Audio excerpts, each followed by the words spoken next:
नीला आसमान अचानक ही स्याह हो चला था।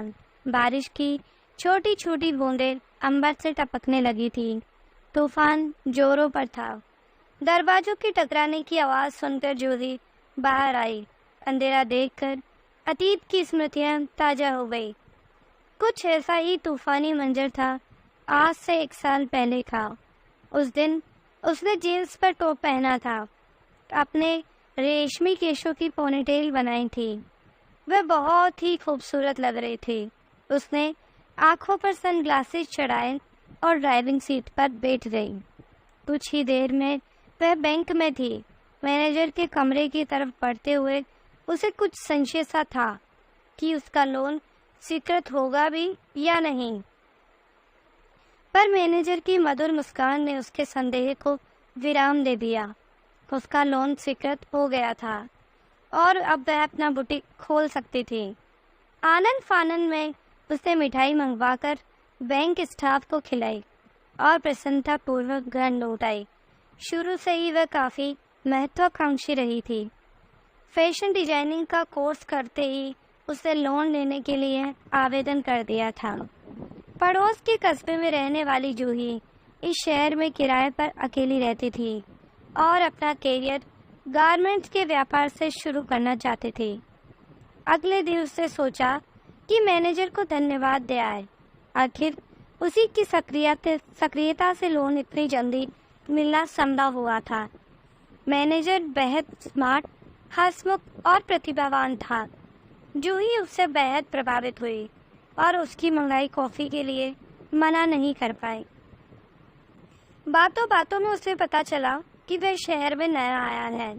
उसका नाम नीरज है और शहर से दूर बने अपार्टमेंट्स में उसका निवास है। धीरे धीरे मुलाकातें बढ़ी तो जूही ने पाया कि दोनों की रुचियाँ काफ़ी मिलती हैं। दोनों को एक दूसरे का साथ काफ़ी अच्छा लगने लगा। लगातार मुलाकातों में जूही कब नीरज से प्यार कर बैठी पता ही नहीं चला। नीरज भी जूही की सुंदरता का कायल था।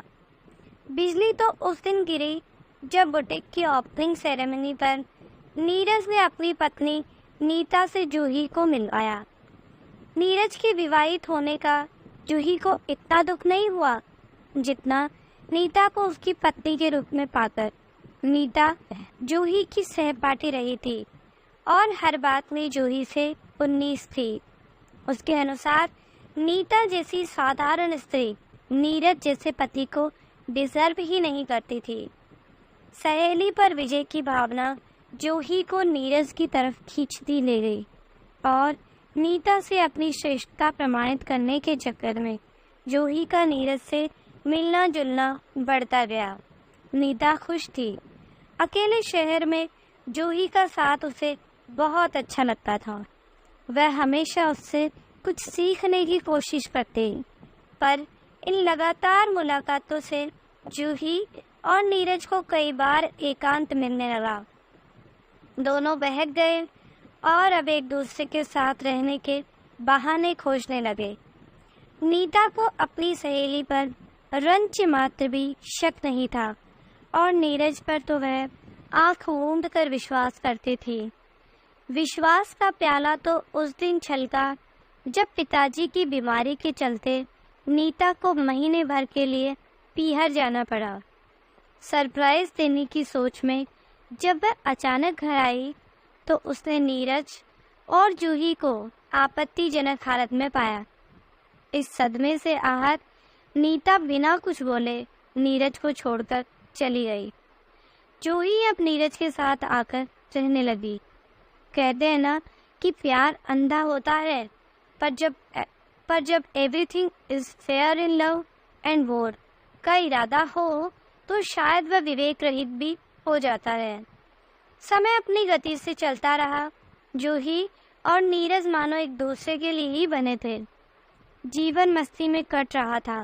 कुछ समय बाद जूही को सब कुछ होते हुए भी एक कमी सी खलने लगी।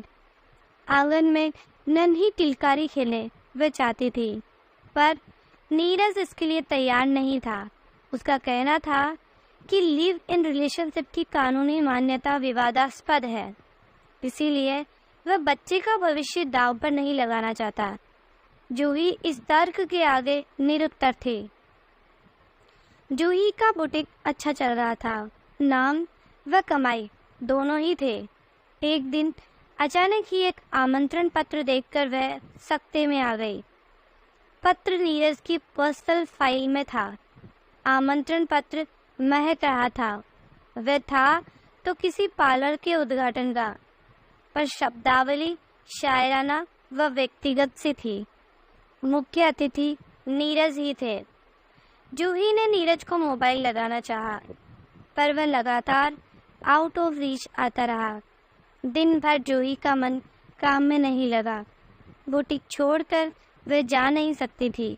रात को नीरज के आते ही उसने प्रश्नों की झड़ी लगा दी। कुछ देर तो नीरज बात संभालने की कोशिश करता रहा, पर तर्कविहीन उत्तरों से जब जूही संतुष्ट नहीं हुई तो दोनों का झगड़ा हो गया। नीरज पुनः किसी अन्य स्त्री की ओर आकृष्ट था। संभवतः पत्नी के रहते जूही के साथ संबंध बनाने ने उसे इतनी हिम्मत दे दी थी कि मौजूदा दौर में स्त्री की आर्थिक स्वतंत्रता ने उसके वजूद को बल दिया है। इतना कि कई बार वे समाज के विरुद्ध जाकर अपनी पसंद के कार्य करने लगती हैं। नीरज जैसे पुरुष इसी बात का फायदा उठाते हैं।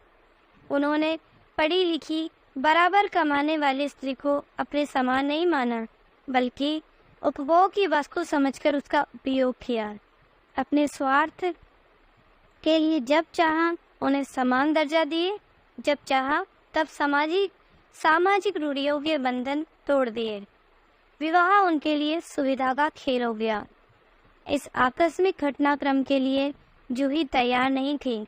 उसने तो नीरज को संपूर्ण रूप से चाहा व अपनाया था।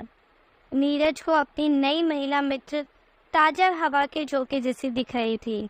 उसके तन व मन दोनों ही बदलाव के लिए आतुर थे। जूही को अपनी भलाई व स्वाभिमान नीरज का घर छोड़ने में ही लगे। कुछ महीनों का मधुमास इतनी जल्दी व इतनी बेकदरी से खत्म हो जाएगा उसने नहीं सोचा था।